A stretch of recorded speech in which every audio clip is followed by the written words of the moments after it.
안녕하세요. 복 있는 사람이 즐기는 오큐티 오늘의 큐티입니다. 오늘 함께 묵상할 말씀은 역대하 8장 1절에서 11절까지의 말씀입니다.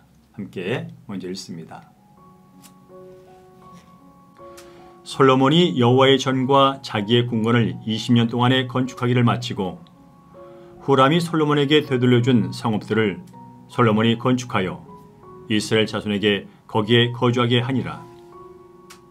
솔로몬이 가서 하마소바를 쳐서 점령하고 또 광야에서 다드모를 건축하고 하맛에서 모든 국고성들을 건축하고 또 윗 베토론과 아랫 베토론을 건축하되 성벽과 문과 문빗장이 있게 하여 견고한 성읍으로 만들고 또 바알랏과 자기에게는 모든 국고성들과 모든 병거성들과 마병의 성들을 건축하고 솔로몬이 또 예루살렘과 레바논과 그가 다스리는 온 땅에 건축하고자 하던 것을 다 건축하니라.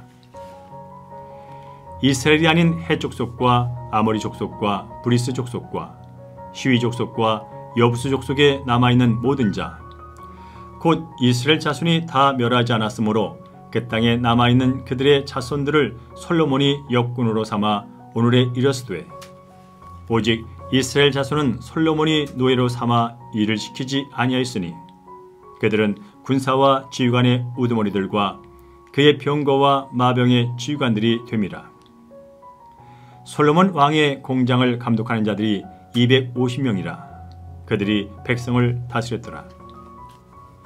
솔로몬이 바루의 딸을 데리고 다윗 성에서부터 그를 위하여 건축한 왕궁에 이르러 이르되 내 아내가 이스라엘 왕 다윗의 왕궁에 살지 못하리니 이는 여호와의 궤가 이른 곳은 다 거룩함이니라 하였더라. 아멘. 네, 역대하 8장 1절에서 11절까지 말씀을 다시 한번 집중해 읽으면서 묵상하는 시간 갖도록 하겠습니다. 하나님은 어떤 분이신지 회개할 점이나 피할 죄, 새롭게 깨달은 사실이나 받은 은혜, 그리고 꼭 붙잡아야 할 약속의 말씀, 나가서 삶 가운데 실천하고 적용할 내용 적어놓으셨다가 순종하시기 바랍니다. 자, 이제 화면을 잠시 멈추시고요. 묵상이 끝나면 시작하시면 되겠습니다.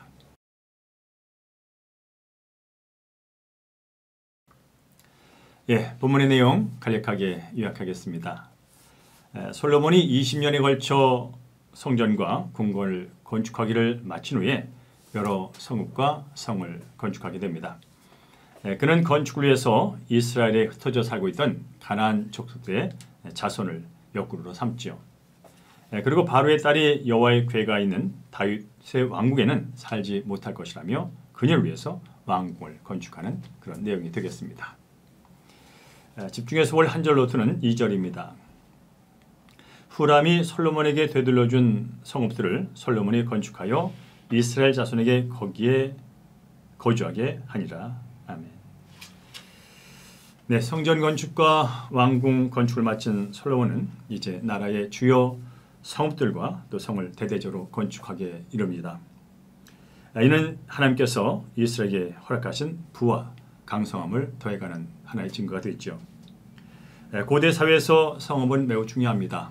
바로 견고한 성읍이 얼마나 많은가에 따라서 나라의 안정과 평안이 결정되기 때문에 그랬죠. 솔로몬은 먼저 후람에게 돌려받은 성읍들을 건축했습니다. 이 성읍들은 성전과 왕궁을 짓는데 적극적으로 도움을 준 후람에게 솔로몬이 주었던 성읍들이었습니다.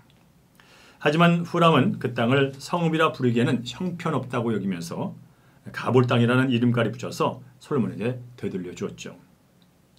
아마 후람이 형편없는 땅을 선물로 받았을 때 기분이 썩 좋지 않았을 것 같습니다.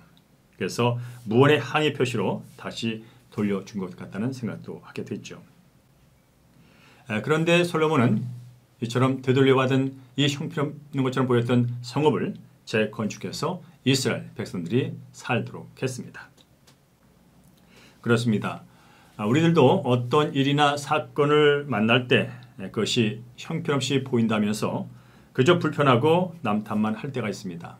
그렇지만 오늘 솔로몬이 보여준 예를 통해서 우리도 역시 하나님 주신 지혜와 또 재능을 가지고 얼마든지 그 환경을 새롭게 개척하고 재창조할 수 있음을 믿고 도전해야 할 것으로 생각됩니다. 한편 솔로몬의 무리한 여러 가지 건축은 후에 백성들에게 무거운 세금과 부욕의 짐으로 나타나서 백성들을 크게 힘들게 한 것도 우리는 기억할 수 있습니다. 결국 눈에 보이기 위한 무리한 업적 쌓기는 결국 무너지고 만다는 교훈도 우리가 만나게 됐죠.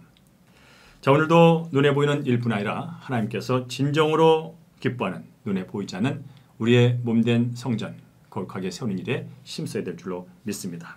이를 위해서 말씀 묵상과 기도 잊지 마시고요. 짧은 시간에도 하나님 앞에서 겸손히 주의 말씀에 귀를 기울이는 그런 시간을 가져야 될 줄로 믿습니다. 자, 이제 말씀 기억하면서 적용 질문 이어갑니다. 눈에 보이는 어떤 일을 이룬 적이 있습니까? 영광의 최종점에서 나도 모르게 교만해져서 길을 잃은 적은 없습니까? 인본적인 성취나 세상 성공을 위해 내가 애쓰는 일은 무엇입니까? 내 욕심 때문에 이러지도 저러지도 못하는 상황 가운데 있지는 않습니까? 그 상황에서 내가 회개할 일은 무엇입니까? 네, OQT 이제 계속해서 오늘의 기도와 목회 기도 함께 하도록 하겠습니다. 기도합니다.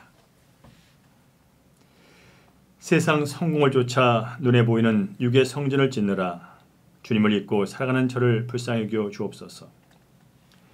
여전히 인본주의에서 비롯된 제 생각으로 구원의 일을 방해할 때가 있음을 고백하오니 용서해 주옵소서. 제 욕심 때문에 이러지도 저러지도 못하는 상황에서 참된 회개를 할 수 있도록 도와주시옵소서.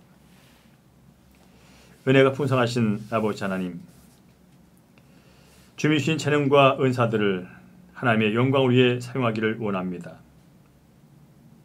혹시나 주님께서 주의 나라와 의를 위하여 사용하러 주신 재능과 은사를 남들과 비교하면서 땅속에 묻어주지 않았는지 돌아봅니다. 또한 눈에 보이는 일만을 찾아 열심을 내고 그 결과에 생색내며 인정받고자 하는 그 마음들을 불쌍히 여겨 주시옵소서. 사람을 좋게 하는 일에 앞서 하나님을 기쁘시 하는 일에 먼저 생각과 겸손히 그 일을 행할 수 있도록 인도하여 주시옵소서. 오늘도 사랑하는 성도들을 한 사람 한 사람을 기억해 주시고 건강과 재정, 사업, 직장, 취업, 자녀 모든 면에서 하나님의 은혜가 넘칠 수 있도록 축복하여 주시옵소서. 우리의 영원한 생명 되신 예수님의 이름으로 축복하며 간절히 기도합니다. 아멘. 예, 오늘도 말씀 기억하시면서 계속해서 하나님께 간절한 기도, 우리는 개인 기도 이어가도록 하겠습니다. 하나님께서 성도님과 함께 하십니다.